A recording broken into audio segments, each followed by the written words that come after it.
In this video we're going to look at factorisation. You'll have recently completed the topic expanding brackets, where we multiply out brackets. Factorising is basically the reverse of that. So we're trying to take things which are already in that multiplied out form and we're trying to put them back into brackets. There are 4 different types of factorisation you're going to learn about. The first one is a common factor factorising. So in this first lesson we must be able to factorise an algebraic expression by taking out the highest common factor. So the first thing we have to think about is some of the language here. Now, an algebraic expression is something along these lines down here. So this 5x plus 15, the whole of this is what we'd call an expression. This 24x minus 15, again, is something we'd call an expression. Within each expression we have terms. So 5x is a term, and this 15 is a term.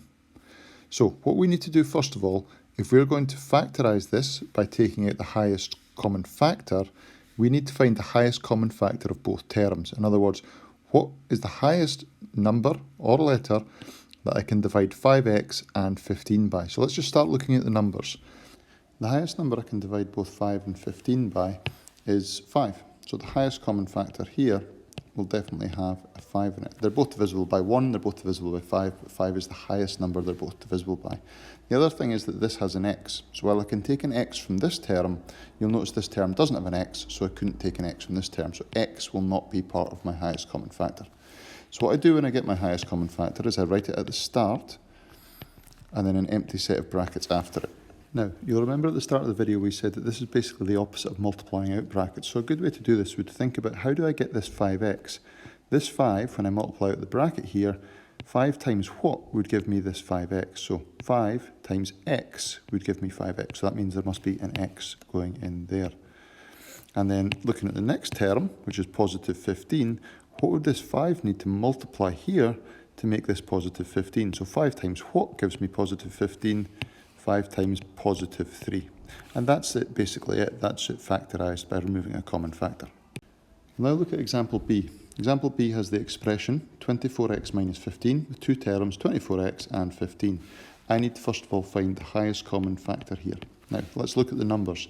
24 and 15. If you're unsure or can't do this mentally, just write out the factors of 15. So 15 can be 1 times 15, or it can be 3 times 5, and that's all the ways I can make 15. And then all you've got to do is find which is the highest of these numbers that will also divide into 24. So 15 doesn't go into 24, 5 doesn't go exactly into 24, but 3 does. So the highest common factor here will be 3. Once you've identified your highest common factor, remember all we do is we write it outside a single set of brackets like that, and then we say, what would I need to multiply this 3 by if I was multiplying out the brackets to get 24x? Well, I would need 3 times 8 to get the 24, so I would need 3 times 8x. To get the 24x, so I can put my 8x in here. And then I look at the second term, which is negative 15, and I say, what would I need to multiply my 3 by if I was multiplying out the bracket to make it negative 15? Now, that's positive 3, so to turn it into a negative, this number here would need to be negative as well, so I can put my negative in. And then to get from 3 to 15, I would need to multiply the 3 by 5, so I can put my 5 in there. Now, you can just check that 3 times 8x is 24x, and 3 times negative 5 is negative 15, and that's the second one factorised. Example C here is slightly different in that we have our expression AB plus AC with the terms AB and AC. Now you'll notice there's no numbers in this question. There is actually a hidden one here and a hidden one here, but we don't need to worry about that. So what I've got to do is find the highest common factor of these two terms. So the first thing to notice is, what do they both have in common? Now that's AB and AC, so they both have an A in common. So the highest common factor in this case would just be A. B is not a common factor because not both terms have a B, and C is not a common factor because not both terms have a C. So remember, once you've got your highest common factor, remember to write it outside an empty set of brackets. So that's equal to A multiplied by an empty set of brackets.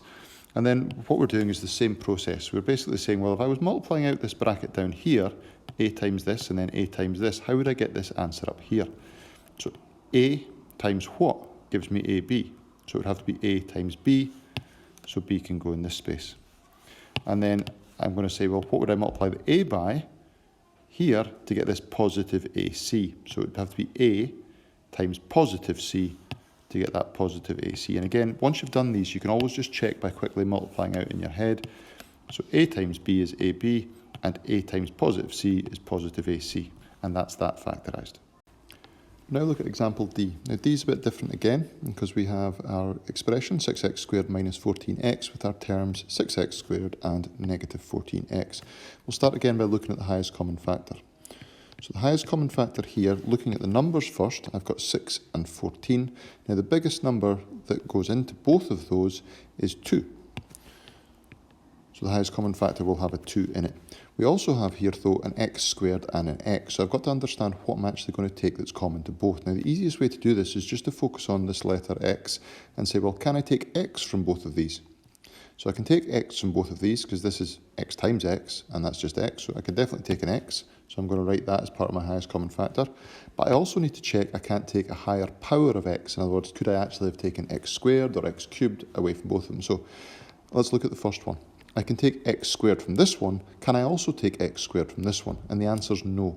So x squared is not common to both of them, just x. So the highest common factor in this case will just be 2x. So we're going to write that again at the start of a set of empty brackets. And again, we're going to think about how we would multiply this bracket out to get what's up above here.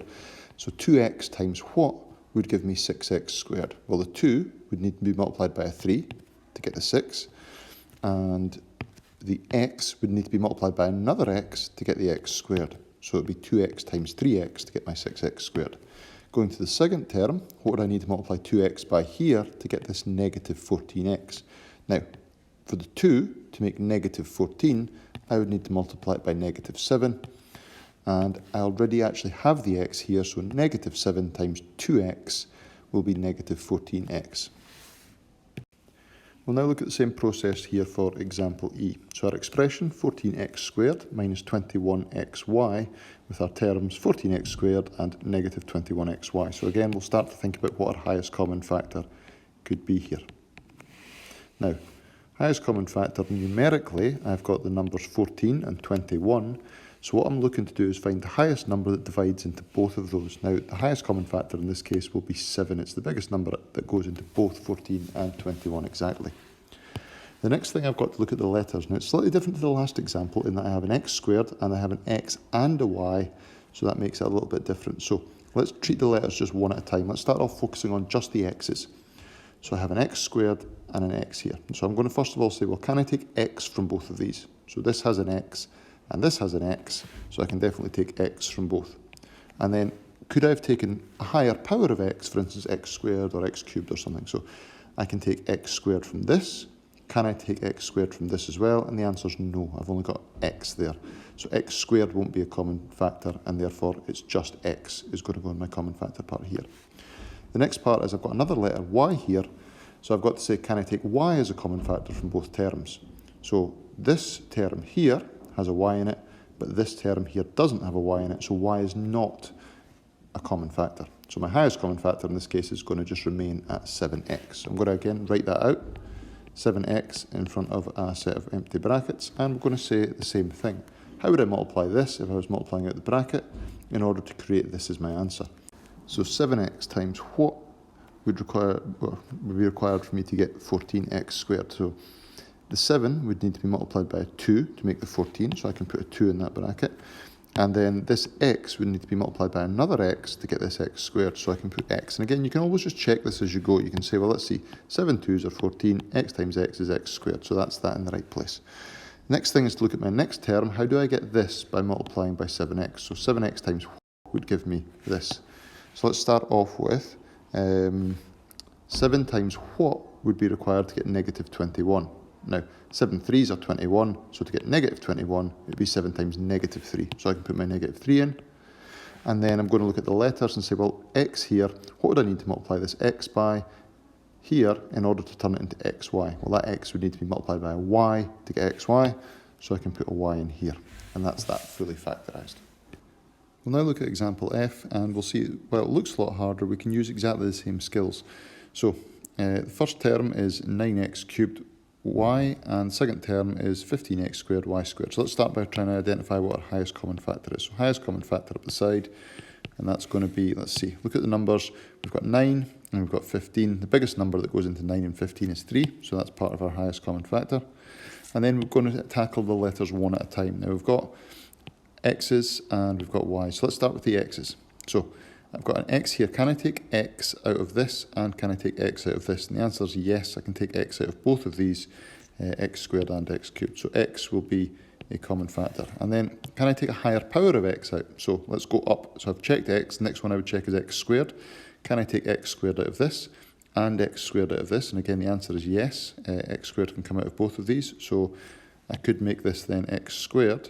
And then I'm just going to check x cubed next. So I can take x cubed out of this, but I couldn't take x cubed out of this. So x squared is the maximum I can take out of both terms. And then we're going to do the same with the y's. So can I take y from both of these? And the answer is yes, I can take y from y and y from y squared. So y is a common factor. And then again, I want to check, can I take a higher power of y? So I would next check y squared. Can I take y squared out of these two terms? So I can't take y squared out of this one, even though I can take it out of this one. So y squared is not a common factor. So it's just going to remain as y here. And again, we're just going to start by writing our highest common factor over here. So that's equal to 3x squared y and a set of brackets after it. Same process as before. What do I need to multiply this by in order to get this as the answer? So 3 times what gives me 9? It would have to be 3 times 3, so I can put a 3 in. X squared times what gives me x cubed? It will need to be x squared times x, so I can put an x in. And then y times what gives me this y here. Now, I've already got this y, so I don't need to multiply it by another y, so that will just be left blank there. Okay. So next one is, what do I multiply 3 by?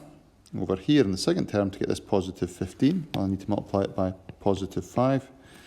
What do I multiply x squared by to get x squared? Well, it's already x squared, so I don't need to multiply it by anything, so that can be left blank. I don't need another x term in here. And then what do I need to multiply y by to get this y squared? Well, y would need to be multiplied by another y, so I can make that 5y. And that's it, fully factorised. Last example, very quickly, and we'll go through it. It is slightly different in that it's got 1, 2, 3 terms in our expression. Now, we're going to treat it the same way, though. We need a common factor, the highest common factor, but it needs to be a common factor to all 3 terms. So let's start off by looking at the numbers. So I've got 15, 25, and 35. So what I'm looking for is the biggest number that divides into all 3 of those. Now, in this case, that's going to be 5. I'm then going to look at the letters. We've only got x's in this one, so I've got an x squared and an x. So I'm going to start off with just x. Can I take x out as a common factor from all 3 terms? So I can take x from this term, I can take x from this term, but this term doesn't have an x, so I can't take x out, and therefore x is not a common factor. So my highest common factor in this question will just be 5. So that's equal to 5 times, and a big set of brackets. And again, there are 3 terms here, so there are going to be 3 different things in the bracket. So 5 times what gives me 15? It's 5 times 3. And then it's 5 times what gives me 15x squared, so it must be 3x squared. Next one, what do I multiply 5 by to get 25x? Well, 5 5s are 25, so it must be plus 5x. And again, you can check that. 5 times 5x is 25x. And then lastly, what do I multiply 5 by to get 35? So 5 would need to be multiplied by positive 7 to get that positive 35. And that again is fully factorised.